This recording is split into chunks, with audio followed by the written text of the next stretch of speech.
Alright guys, we're back for another Dokkan battle video. So today we're going to take a look at Golden Metal Cooler. Now, Golden Metal Cooler I think is going to be another actually effective heroes release here.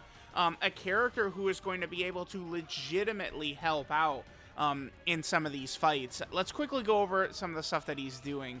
So Link set, I mean this is going to be a significant issue for Golden Metal Cooler, right? Like this is probably going to be one of the biggest problems because like they gave him kind of like these shitty Metal Cooler links that only really work with Metal Cooler, but like this is where we start to talk about like bad design because Golden Metal Cooler here, he's a character that needs to be run essentially on a full crossover team, yet they ensure that he has these shitty Metal Cooler links. Like, we can't run him with a Metal Cooler to get some of these activated. So he has Strongest Clan in Space, Auto Regeneration, Fusion, Deficit Boost. That trio right there of links you will never have activated. Ridiculous.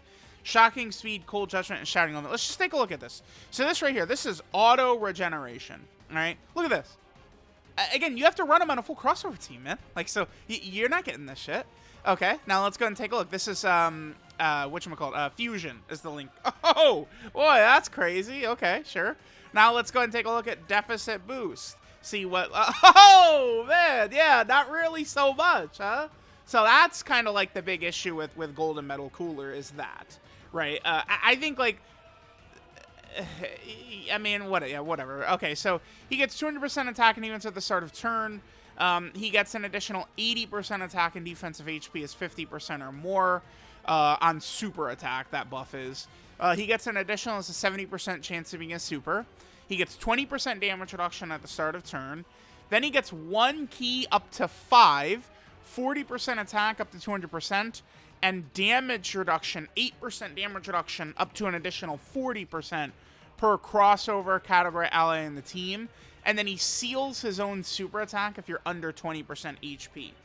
He has a fairly decent amount of damage reduction though, which to me makes me think that he's like a solid option for, you know, again, say something like the Fusion Zamasu fight or something like that, right? Just having a bunch of damage reduction up right away is going to be pretty good.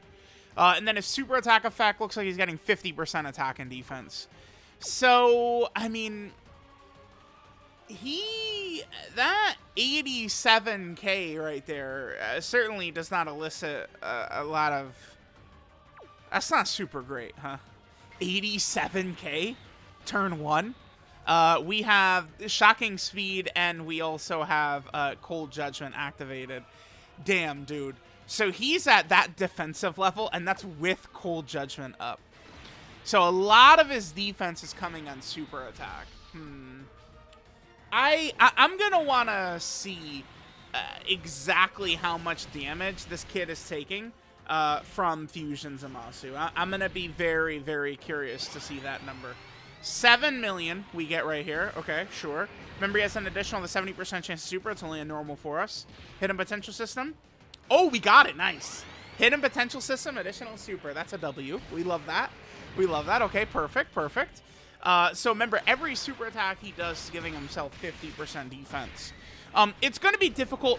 Golden Metal Cooler is not a character who's going to explode off of the screen, especially in a way like Modified Janemba did, where it's like, oh, here he is with 1 million defense, right? Like, you know, it's like, oh yeah, with guard, yeah, pretty good.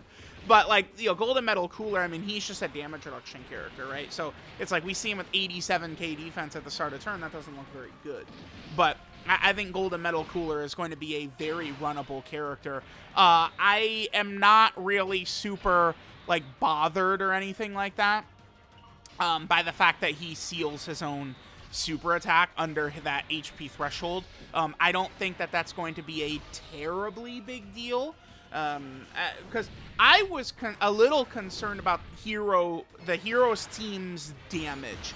I was nervous that that could be a problem, but I think with Vegito around, it's not really going to be a problem. Vegito is going to do a lot of damage fast, man. when it comes to the Dismal Future Red Zone, Vegito, I mean, you could, like, if you had Limit Breaker Vegito, Super Saiyan 4 Vegito, and Limit Breaker Vegito, if that's, like, your opening rotation against, like, Red Zone Fusion Zamasu, like, could you just kill him in one turn? I think you probably could, especially if physical Super Saiyan 4 Vegito did, like, his counter, too.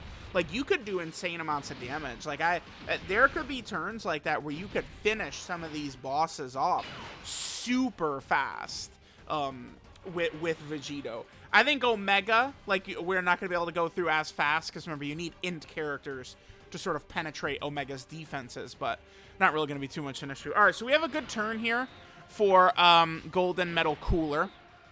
Let's just set up Fu with his STR key spheres right here. All right, working pretty well. We haven't really encountered too many issues with Fu's STR key spheres. That should better continue when we go into, like, the tough fights. Like, we start doing, like, Fusion, Zamasu, and Omega and stuff like that. All right, so we're at 114. This is what I'm saying. Like, it's difficult for Golden Metal Cooler to sort of leap off the screen for us, right? By the way, I think, like, Golden Cooler, depending upon the fight, like, some of the 2022 characters, like, depending upon the situation, we could rock them, right? Like, I think Limit Breaker Super Saiyan 4 Goku against, like, Omega is actually, like, he's really good for Omega. I think he works really well against Omega. Limit Breaker Super Saiyan 4 Goku, you know, we could rock, like, Golden Cooler, potentially, you know, against, like, some of the Dismal Future Red Zone fights and stuff like that. Like, some of these 2022 Heroes characters can be used against specific fights, or, you know, as, like, part of a specific build or something like that.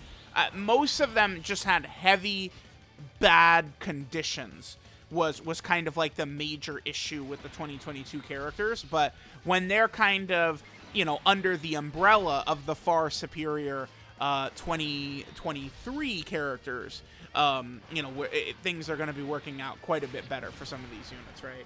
And again, like, Hearts is a character we could definitely get away with in potentially a lot of runs. I do think Omega is probably a fight where I'm not going to be running Hearts, probably. I do think that would be a bit of an issue, because it's like once his initial guard wears off, like, he's just not going to be that effective. Yeah, a lot of the villains, I mean, Golden Metal Cooler should work well. Will he work well against Omega? I'm not sure. I'm going to want to see the 60% damage reduction. How much is that going to cut down on the damage from, like, Omega's normals or Fusion Zamasu's normals, right? I'm definitely going to want to see that, like, actually in action before I can make a solid determination. Again, I think Golden Metal Cooler is a fine character, but, you know, it's going to take, like, some of these tough fights to really be able to gauge exactly how well he's tanking. Because, like most characters, if Golden Metal Cooler gets the super attack first, I mean, yeah, he's going to be looking good. But again, I mean, that's not exactly like that's not an uncommon thing. Like, oh, if he supers first, he does good. Yeah, no shit. Like, yeah, him and, you know, the entire rest of the game. So, all right, let's we could probably make this the final rotation right here. Just sort of seeing, like, some of the numbers and stuff like that of Golden Metal Cooler. Again, I think he should be a reasonable character that we can run in some of these tough fights.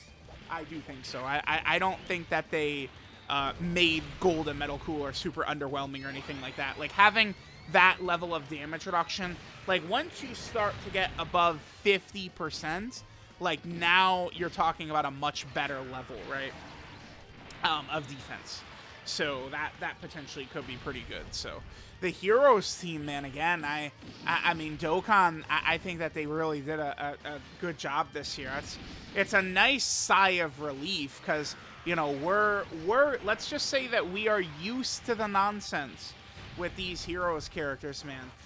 Well, not even that's not even fair to say the Heroes characters. It's just like 2023 Dokkan in general. We only have had the major celebration characters actually being, like, competitive units. You know, just these kind of, like, in-between celebrations have not really been that good up until this moment.